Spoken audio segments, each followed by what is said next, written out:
काल हूं। इस तरह महर्षि विश्वामित्र ने श्री राम और लक्ष्मण को वो सारे दिव्य शस्त्र दिए जिनकी आवश्यकता उन्हें भविष्य में पड़ने वाली थी। इन दिव्य शस्त्रों के ग्रहण करने पर देवताओं ने फूलों की वर्षा करके दशरथ नंदन का अभिनंदन किया। सिद्धाश्रम में रहते हुए राम लक्ष्मण ने सभी तपस्वियों, ऋषि मुनियों और ब्राह्मणों को निर्भय कर दिया। और अब एक महान घटना श्री राम की प्रतीक्षा कर रही थी। बचा के ऋषियों के तब प्राण, दया की निज भक्तों पे भगवान।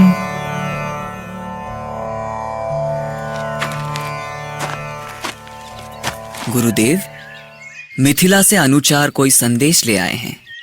उन्हें सम्मान के साथ हमारे पास बुलाओ। प्रणाम स्वीकार करें महर्षि, हमें मिथिलापति महाराज जनक ने भेजा है। अच्छा, भला मिथिलेश जनक ने हमारे लिए कौन सा संदेश भेजा है? ऋषिवर, महाराज जनक ने अपनी पुत्री सीता के विवाह के लिए धनुष यज्ञ का आयोजन किया है। उस यज्ञ में उन्होंने आपको सादर आमंत्रित किया है। अहो भाग्य! महाराज जनक से कहो कि हम इस पावन यज्ञ में अवश्य आएंगे। गुरुदेव, धनुष यज्ञ का नाम तो मैं पहली बार सुन रहा हूं। राम, ये एक विशेष यज्ञ है जिसमें धनुष संधान की चुनौती होती है। और महाराज जनक के यहाँ तो साक्षात शिव का धनुष है, जिसे चलाना तो दूर, उठा पाना भी असंभव है। गुरुदेव, क्या उस यज्ञ में बहुत सारे ऋषि महर्षि आएंगे? हाँ, वहां ऋषि महर्षियों के साथ पूरे आयावर्त के राजा महाराजा भी आएंगे। जनक नंदिनी को वरण करने के लिए सारे बलशाली वहां पधारेंगे। गुरुदेव, तब तो वहां का दृश्य अनोखा होगा। हाँ राम, इसीलिए मैं चाहता हूं कि इस धनुष यज्ञ में तुम दोनों भी चलो। आपकी आज्ञा सिरोधारी है गुरुदेव। हाँ गुरुदेव, हम वहां अवश्य चलेंगे। आज्ञा पाकर राम लखन ने जोड़े मुनि को हाथ, धनुष बाण ले चल पड़े दो भाई गुरु के साथ।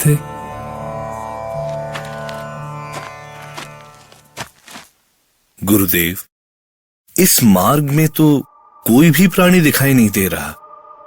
क्या इस क्षेत्र में कोई नहीं रहता? इस क्षेत्र की एक कथा है राम। तो सुनाइए ना गुरुदेव, बातें करते करते रास्ता भी कट जाएगा। ये एक महान ऋषि का क्षेत्र है, जिनके आश्रम में सैकड़ों शिष्य पढ़ा करते थे।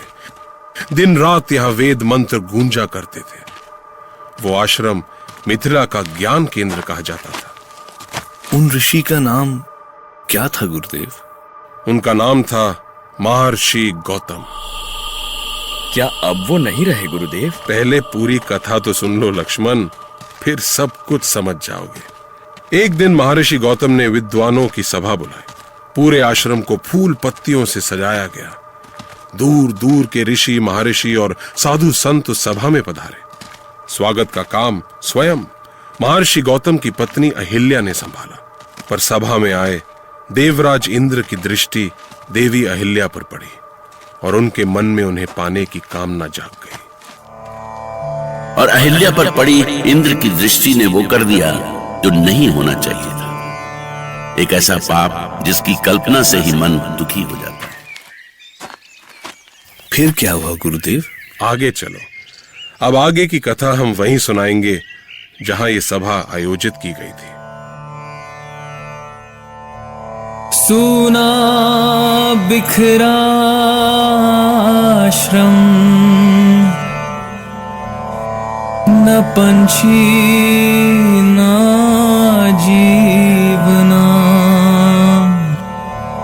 देखी शिलाराम तब पूछे और ऋषि आगे की कथा कहे। जब गुरु विश्वामित्र के साथ दशरथ कुमार राम और लक्ष्मण महर्षि गौतम के वीरान पड़े आश्रम में पहुंचे, तब तक अंधेरा घिर चुका था। महर्षि विश्वामित्र के साथ कुमारों ने यही रात्रि विश्राम की तैयारी की। राम और लक्ष्मण देर तक आश्रम के उस समय के वातावरण की कल्पना करते रहे। वो समझ नहीं पा रहे थे कि आखिर ऐसा क्या हुआ होगा कि प्रकृति की गोद में बसा ये सुंदर आश्रम ऐसे वीरान हो गया। मुझे नींद नहीं आ रही है भैया। पूरी कथा सुने बिना मुझे चैन नहीं आएगा। मेरी भी स्थिति यही है लक्ष्मण। लगता है आश्रम की ये शांति मुझसे पूछ रही है कि इस आश्रम की ये दशा कैसे हुई। इसका कारण मैं बताता हूं। गुरुदेव, आप अभी तक जग रहे हैं? मैं तुम दोनों की बातें सुन रहा था। मुझे पता था कि पूरी कथा सुने बिना तुम्हें शांति नहीं मिलेगी। हाँ गुरुदेव, तब देवराज इंद्र ने क्या किया? विद्या के इस केंद्र की दुर्दशा के कारण देवराज ही है। जिस समय विद्वानों की सभा चल रही थी, देवराज का ध्यान वेदों की बातों में नहीं, महर्षि गौतम की पत्नी अहिल्या पर था। पर उन्होंने ऐसा क्या किया कि वो अपनी कामना को रोक न सके। सभा समाप्त होने के बाद आश्रम से विदा लेते समय उन्होंने गौतम की पत्नी अहिल्या से कहा, देवी अहिल्या, आप जैसी सुंदरी तीनों लोकों में नहीं है। आश्रम का कष्टों से भरा जीवन आपके लिए नहीं है। मैं आपको इस कष्टों से निकालना चाहता हूँ। देवराज इंद्र, आप ये क्या कह रहे हैं? मैं जानता हूँ आप सत्य को छुपाना चाहती हैं देवी। देवराज, आश्रम में रहने वाले अपने धर्म को अच्छी तरह समझते हैं। और क्या ये कम है कि गुरु माता अहिल्या गुरुदेव की पत्नी है? तुम्हें बीच में बोलने का कोई अधिकार नहीं है। तुम शिष्य हो तो शिष्य जैसे ही रहो। देवेंद्र, वो महर्षि की शिष्या है और उसे अपनी गुरु माता के सम्मान की रक्षा का पूरा अधिकार है। अच्छा हुआ कि अभी तक इसकी सूचना महर्षि को नहीं मिली। उन्हें सूचना मिल भी जाए तो भी वो कुछ नहीं कर सकते। इंद्र के चरित्र को कौन नहीं जानता।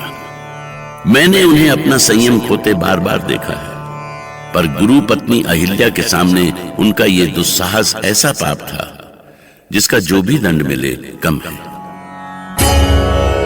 रामायण